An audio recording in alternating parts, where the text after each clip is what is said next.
이제 자주 쓰는 말이죠. Food as medicine이라고 부르죠. 음식이 약이다. 사실이 그렇죠. 저 또한 단언컨대 이제 말할 수 있는 것도 음식이 약이고, 현재 본인이 앓고 있는 질병이나 상태도 음식이랑 생활습관에서 온 게 맞고, 그래서 음식으로 한번 풀어가보자. 그리고 저희 프로젝트에서 가장 중요하게 생각하는 것도 역시 음식으로 치유하는 거기 때문에 첫 달에 이제 시작을 하게 됐고요. 아유르베다적인 이야기부터 조금 설명을 드릴게요. 왜 그러면 이렇게 음식이 중요한가를 아유르베다, 인도 전통의학에서 왜 중요하게 생각을 하는가. 첫 번째 보시면 이제 인생 지탱하는 세 가지가 적혀 있잖아요. 그러니까 세 가지가 이게 세 가지 기둥, 아유르베다에서 말하는 인생을 지탱하는 기둥 세 가지예요.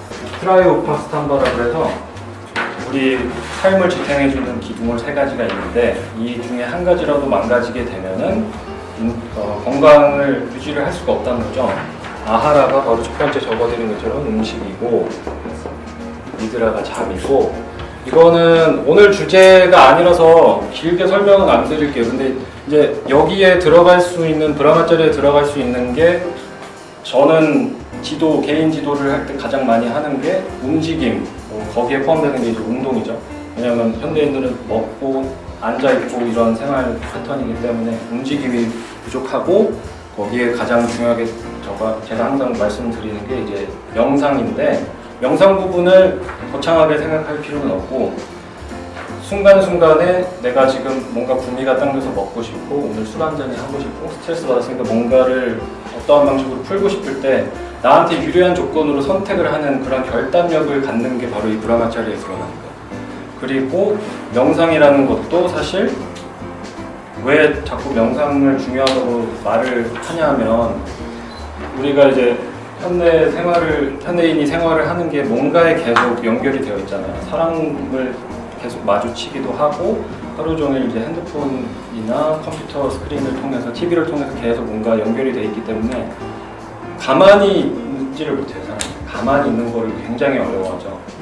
심지어 운전을 하면서도 가만히 있지 못하고, 운전만 하는 것도 굉장히 힘들어해서 노래를 듣다가 핸드폰을 계속 만지면서 가요.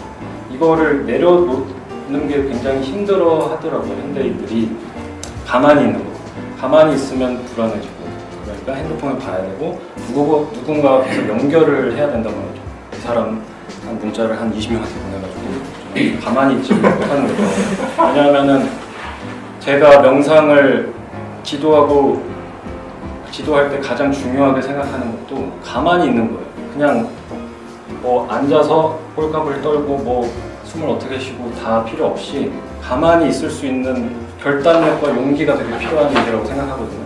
왜냐면은 가만히 있으니까 너무 우울함이 찾아와요. 그리고 뭐 뭔가 슬픔이 밀려온다고 하더라고요. 근데 그거를 이제 받아들이지 못하니까 계속 미루는 거죠. 자기가 뭔가 감정적으로 해결을 하거나 배출이 돼야 될 부분을 뭔가를 계속 연계를 해서 이거를 시간을 미루게 되는 거예요. 이렇기 때문에 가만히 있으면서 이거를 받아들이고 좀 배출을 시켜줘야 되는데, 이 부분을 못하기 때문에 사람들이 뭔가에 계속 집착이 하게 되고 이제 정신적인 부분이 들어가는 그 부분에 대한 게 브라마차리아예요. 브라마차리아가 단어 뜻 자체는 사실 금욕이라는 뜻이거든요. 금욕이라는 뜻인데, 이게 뭐 성생활을 하지 않는 금욕 이런 부분이라기보다 저희가 현대적으로 해석을 하자면 바로 뭔가 여기에 맛있는 밥이 있을 때 뭐 건강하게 지은 식사 한 끼가 있고, 여기에 뭐 설탕과 지방 덩어리인 디저트가 있을 때 뭔가를 더 나한테 유리한 걸 선택할 수 있는 결단력, 이런 부분이 이제 들어가게 되는 거죠.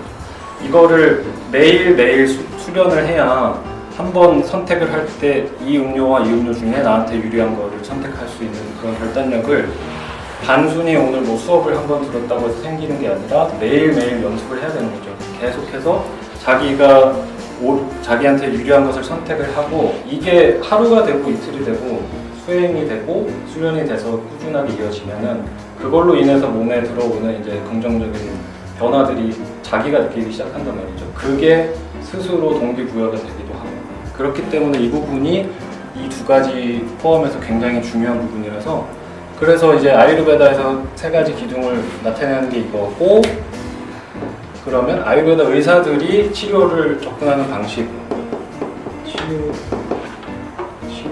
원칙이 또 세 가지란 말이에요.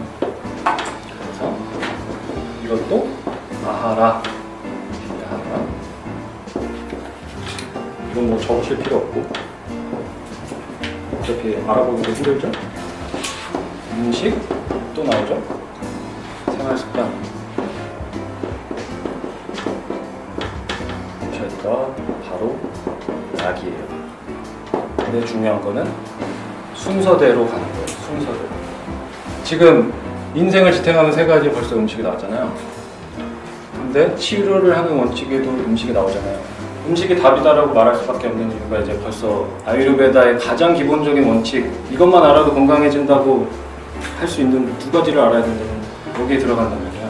음식으로 환자가 예를 들어서 뭐 대장 질환이 있거나 관절염이 있거나 비만이 와서 뭔가 질병이 있을 때 의사를 찾아가면 고혈압을 낮출 수 있는 약 이렇게 가는 게 아니라 순서가 이 사람의 생활 습관과 모든 식단을 히스토리를 따라서 첫 번째 음식을 교정해주고 음식이 교정해줬을 때 그 다음에 필요한 게 생활 습관 교정이 들어가고 이 두 개로 제대로 된 의사를 만난다면 많은 만성 질환이나 기타 부분들이 한 70%까지는 케어가 돼요. 보통 연구 결과로 그렇고. 근데 이거를 생략을 하죠. 현대의학에서는. 뭐 요즘에는 많이 공부를 하시는 분들이 이 부분도 케어를 해주지만 이 부분 두 가지를 하고 여기서 치유가 안 된다. 그 다음에 이제 약을 줘요. 그래서 이 순서대로 원래 가는 게 치유의 원칙인데 이 부분을 이제 뛰어넘고 가게 되니까 그리고도 약으로도 안 될 때 우리 이제 아유르베다에서 혹시 들어보셨을 수도 있는데 판차카르마라고 해서 5가지 치료법이에요.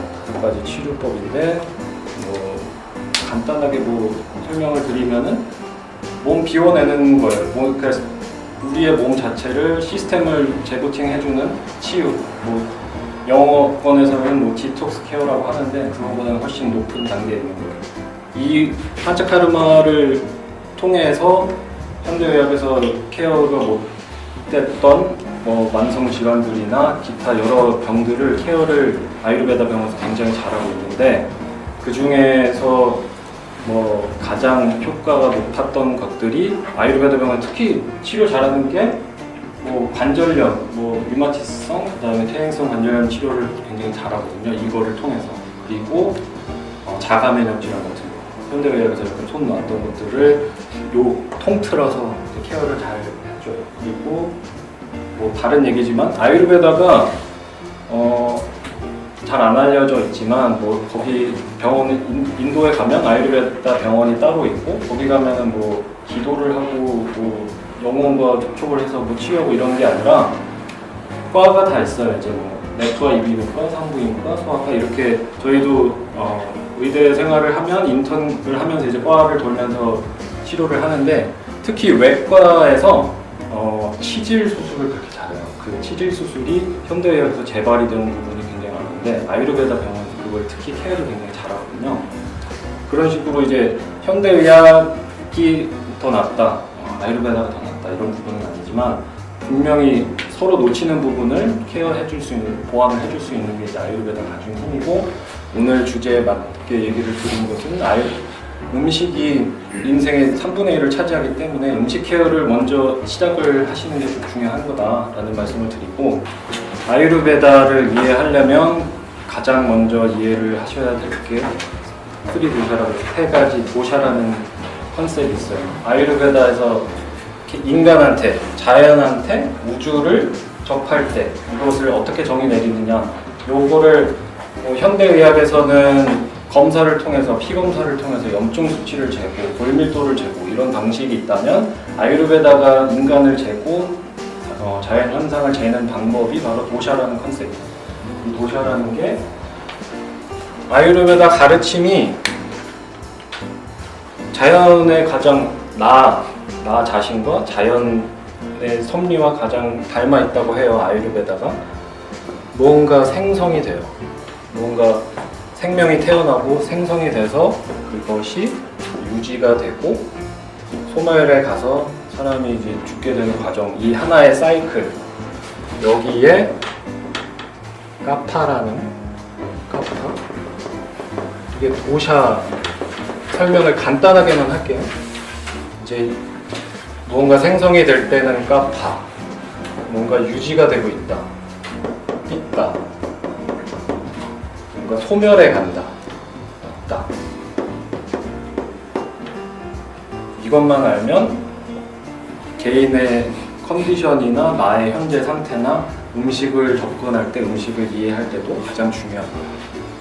하루를 주기로 해가 떠서 아침부터 점심 때까지 까파가 내 몸에 지배적이고, 낮 동안에 활발하게 태양이 떠 있고 가장 활발하게 활동을 할 때 피타 도샤가 관여를 하고, 하루 종일 움직임이 많았고 뭔가 멘탈적으로, 그 다음에 피지컬적으로 스트레스가, 산화 스트레스가 오고 있다, 지쳐간다, 늙어간다, 왔다가 관여하고 있다, 이렇게 세 가지를 이해를 하시면 되는데, 용어를 기억하실 필요도 없고 뭐 다 중요한 건 아니지만 그냥 뭔가 생성이 돼서 활발하게 유지가 되고, 내가 아이가 태어나서 인생의 중반기까지 까파를 통해서 힘을 얻고 이것이 성장을 하고 삐다가 거기서 뭔가를 태워가면서 유지를 잘 해주면 바다가 관여하기 시작하면서, 바다는 가장 쉽게 생각하면 거친 바람, 건조한 흙바람 같은 걸 생각하시면 돼요. 까파는 뭔가 하얗고 끈적끈적하고 힘을 내주는 거. 삐다는 뜨겁게 흐르는 기름 같은 거, 이런 식으로 생각을 하시면 되는데, 그래서 바다가 관여하기 시작하는 인생의 후반, 바다의 성질이 드라이하고 건조하고 그 다음에 뭔가 이렇게 거칠어지고, 그렇기 때문에 이게 몸에 지배적으로 생기면서 건조해지면서 주름이 지기 시작하고 사람의 바디마스 자체가 줄어가는 거죠. 까파는 뭔가 힘을 줘서 바디마스가 확 증가를 하게 되고, 피타는 활발히 태우게 되고, 바다가 관여해서 소멸을 하게 되고, 이게 인생을 주기로 이렇게 가고 하루를 주기로 이렇게 돌아가고, 계절도 마찬가지예요. 계절에도 이 까파, 이 도샤들이 어떻게 움직이느냐에 따라서 그것을 보고서는 우리가 이 계절에 필요한 음식, 이때 필요한 음식과 이때 필요한 음식과 노인한테 필요한 음식이 다 다르단 말이에요.